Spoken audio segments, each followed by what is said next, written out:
Alléluia, Alléluia, Alléluia,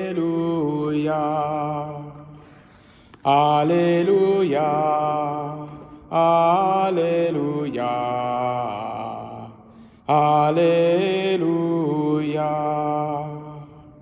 Notre Sauveur, le Christ Jésus, a détruit la mort. Il a fait resplendir la vie par l'Évangile. Alléluia, Alléluia, Alléluia.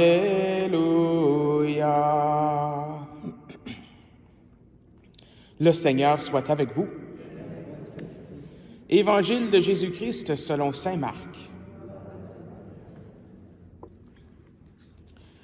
En ce temps-là, Jésus se retira avec ses disciples près de la mer, et une grande multitude de gens, venus de la Galilée, le suivirent, de Judée, de Jérusalem, d'Idumée, de Transjordanie et de la région de Tyr et de Sidon, vinrent aussi à lui une multitude de gens qui avaient entendu parler de ce qu'il faisait.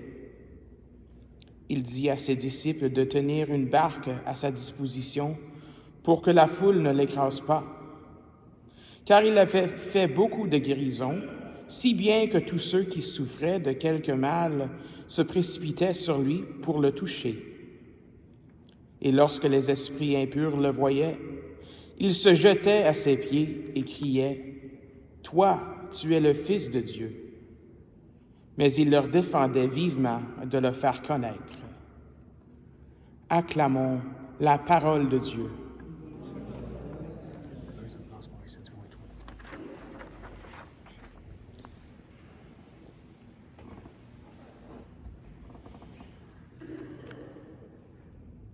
Dans l'Évangile d'aujourd'hui, nous avons cette multitude, cette foule de personnes qui ont tous et toutes sûrement entendu de Jésus et qui s'empressent pour lui voir, pour lui toucher. Jésus ici est un genre de vedette ou une célébrité, quelqu'un qui est devenu très, très populaire dans toute la région. Et ça peut-être à cause, je ne sais pas, sa sagesse, de ce qu'il sait de la vie ou de ce qu'il sait de Dieu. Il était peut-être une célébrité à cause de ses guérisons, de ses miracles. Peut-être même aussi de sa personnalité, sa tendresse, sa compassion. C'est pas tous les jours qu'on voit quelqu'un comme ça. Tout le monde veut le voir. Ils reconnaissent le Christ pour toutes sortes de raisons qu'on pourrait dire, je pense, humaines. Mais toutes ces raisons humaines à la fin de la journée pour suivre le Christ ne seront pas assez pour le suivre jusqu'au bout. Et c'est un de ces thèmes qui reviennent souvent dans l'Évangile de saint Marc. Ses disciples auront tout au long de ce livre, de cet Évangile de saint Marc, de la difficulté à reconnaître qui il est vraiment. Ils sont aveugles. Donc, il y a plusieurs guérisons d'aveugles dans l'Évangile de saint Marc qui représentent les disciples qui sont aveugles du fait que Jésus, lui, il est le Fils de Dieu. En effet, tout au long, ils ne comprennent pas.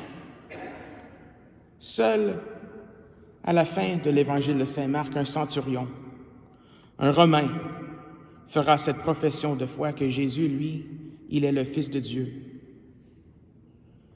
Saint Pierre aussi, il passera proche. Au plein centre de l'Évangile, Saint Pierre dit « Tu es le Messie ». Mais rapidement, Saint Pierre, lui, il tombe dans les patates quand Jésus lui dit qu'il doit souffrir et mourir.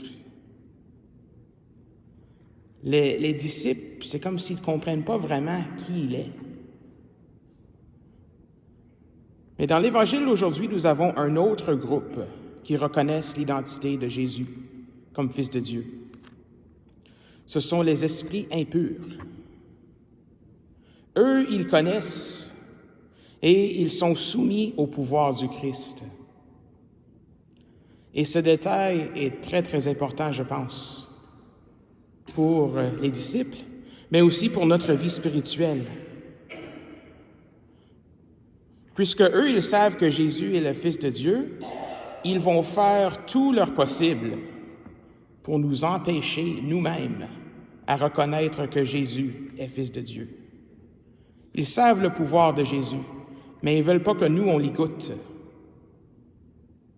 Et quand on fait cela, quand on ne reconnaît pas qu'il est le Fils de Dieu, on reste à la surface. On suit Jésus peut-être pour ce qu'il peut faire pour nous, pour les miracles, pour sa célébrité, peut-être pour son prestige. Mais quand la souffrance arrive, quand les persécutions sont là, c'est facile de fuir quand nous ne reconnaissons pas le Seigneur comme Messie, le Fils de Dieu, quand on ne le reconnaît pas comme notre Sauveur. Et c'est exactement cela que les esprits impurs veulent. C'est ça qu'ils veulent. Ils veulent nous éloigner, nous garder à la surface d'une relation avec le Christ. Et ils font ça par toutes sortes de tentations, de toutes sortes d'idées dans nos têtes. Mais nous avons Jésus qui est le plus fort. Il ne faut pas oublier ça. Et en effet, ce Jésus qui veut rien d'autre que nous amener avec lui vers le Père, en relation intime avec le Père. C'est ça que le Seigneur veut pour nous, par l'Esprit Saint. C'était ça la parole d'espérance que nous avons entendue dans les premiers versets de la première lecture aujourd'hui.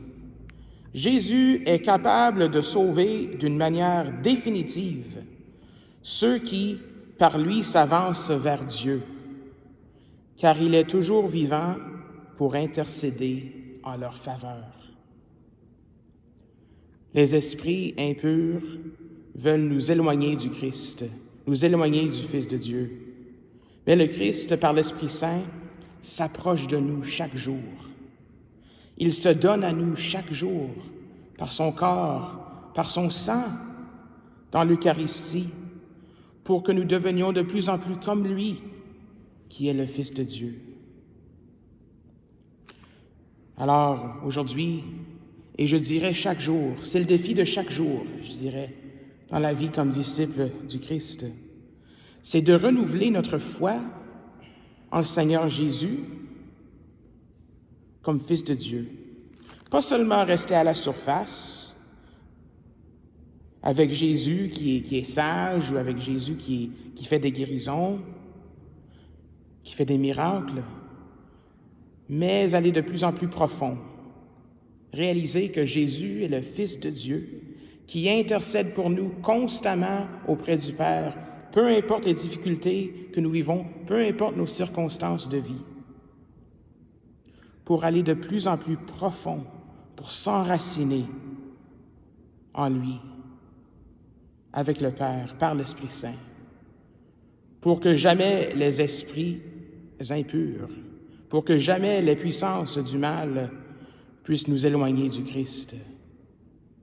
C'est ça le défi de chaque jour. Alors renouvelons notre foi en ce Fils de Dieu qui est le Christ.